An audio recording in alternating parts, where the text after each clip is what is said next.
ever in my life ever تعالوا humiliate my own DNA on their social media network. I seen a lot of homies do that. المهم It يعني actually بيقولوا made انك me بتحطي cry. كل حته من دي في حته فتطلعيها فتاكليها. اللي فاهم حاجه يفهمني، ما علينا. تعالوا نجرب بقى نشوفها تستاهل ولا لا.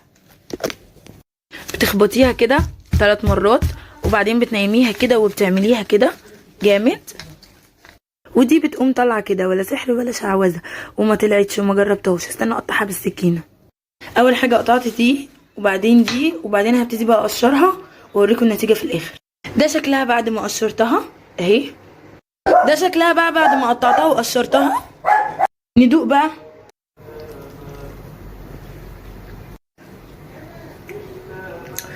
واه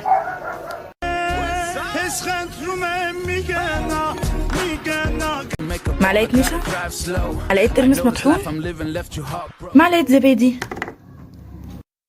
شويه ميه ورد، امسك اللزوز. ده الشكل النهائي. تاخدي فرشه زي دي وتبداي توزعيها على وشك ورقبتك وايدك، اوكي، كله يبقى لون واحد وينور. الوصفه دي انا بعملها يوميا، مره الصبح ومره بالليل. تركات